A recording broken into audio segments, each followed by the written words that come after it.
Salut à vous, bienvenue sur ma chaîne, je suis Lena Hippocam et sur cette chaîne nous parlons de développement personnel. Nous voyons ensemble comment est-ce que vous pouvez faire pour activer votre potentiel et contribuer à votre développement personnel, bien sûr, possiblement au développement de votre entourage et finalement au développement du continent, parce que c'est avec des Africains développés que nous construirons une Afrique développée également. Aujourd'hui, nous allons parler de la zone de confort. Ça revient souvent beaucoup dans les vidéos de développement personnel, dans les livres de développement personnel.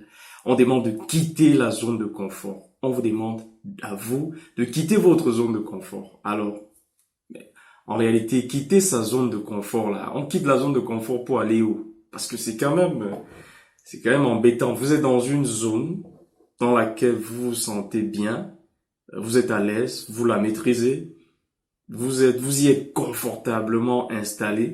Quand même, le confort, c'est la finalité. Tout ce que nous faisons au quotidien, les efforts que nous faisons au quotidien, c'est pour quand même profiter d'un certain confort. Alors, quand on a déjà acquis ce confort, quand on est déjà dans ce confort, pourquoi est-ce qu'on nous demande de quitter la zone de confort, hein? Vous voyez que les gens demandent trop parfois.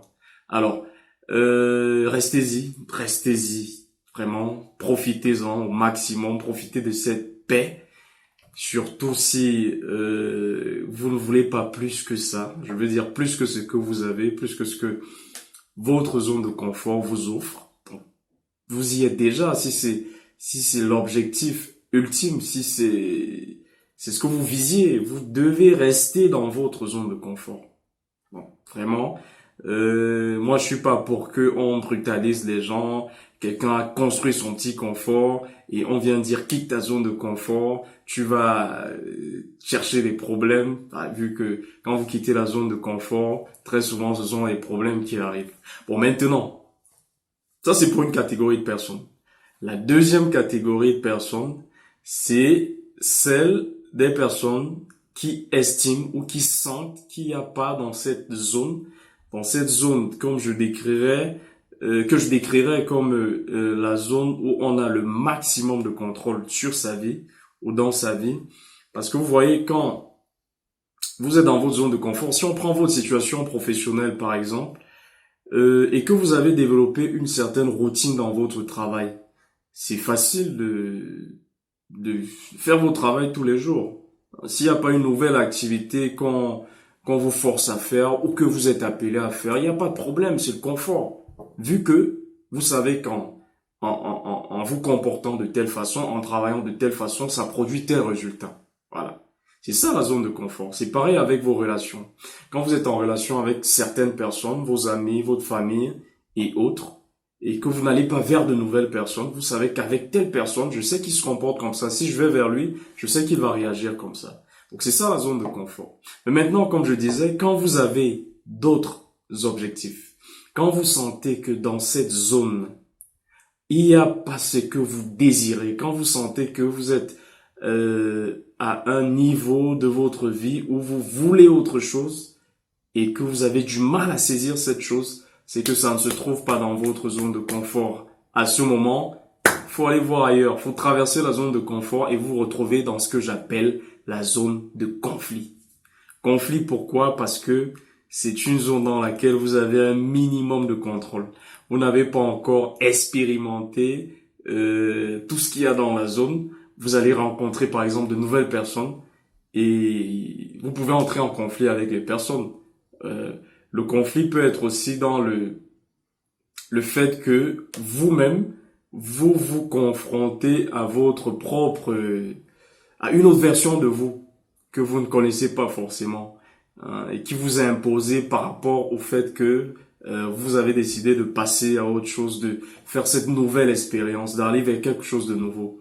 Et si on revient à l'activité professionnelle, par exemple, il s'agit d'apprendre quelque chose de nouveau dans son travail.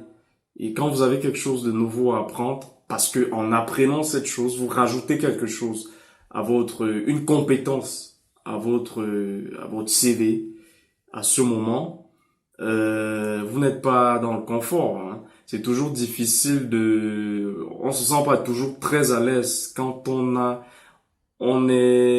sent qu'on ne connaît pas, qu'on ne maîtrise pas, qu'on n'a pas de contrôle.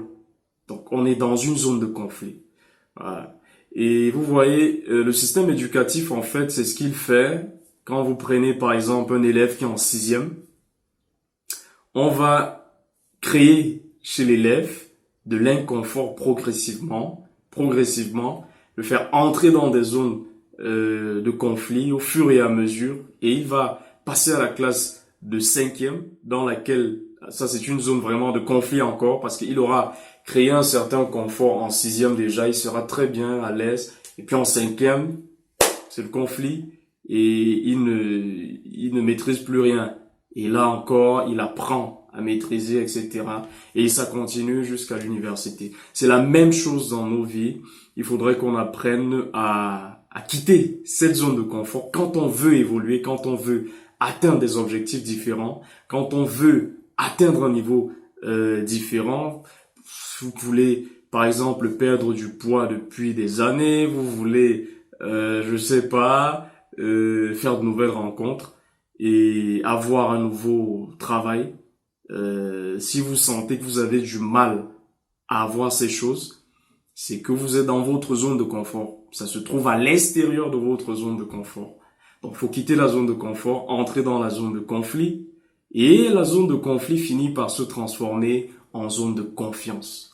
Parce que quand vous avez su apprivoiser tout ce qui est conflictuel dans la seconde zone, ça se transforme en zone de confiance dans laquelle vous êtes à l'aise. Et la zone de confiance, finalement, peut se transformer aussi en zone de confort. C'est pour cela que quelqu'un dira qu'on ne quitte pas sa zone de confort, on élargit sa zone de confort. Parce qu'au fur et à mesure, on crée du confort et il faut passer encore à une nouvelle zone de conflit et ensuite créer encore de la confiance, et etc. Alors voilà, la zone de conflit, la zone de confort, vous y restez, restez-y, ne quittez surtout pas. Si vous sentez que vous avez déjà tout ce que vous voulez, parce que le confort, c'est ce qu'on cherche. Mais si vous sentez que c'est pas encore le cas vraiment vivement, faites comme moi, faites comme toutes les personnes qui ont décidé d'activer leur potentiel. Vous quittez votre zone de confort, vous allez vers la zone de conflit, vous acceptez le conflit avec vous, le conflit avec les autres. C'est pas un conflit au sens négatif du terme, hein. C'est conflit dans le sens de l'inconnu, de l'incertitude, et finalement aller vers la zone de confiance, transformer en zone de confiance. Alors, c'était les Nike Pocam. Je vous invite à vous abonner à la chaîne si c'est pas encore fait, vraiment. Abonnez-vous à la chaîne et surtout activez la cloche de notification pour ne rien rater. Partagez la vidéo si vous pensez que ça peut aider des personnes autour de vous et on se donne rendez-vous pour la prochaine vidéo.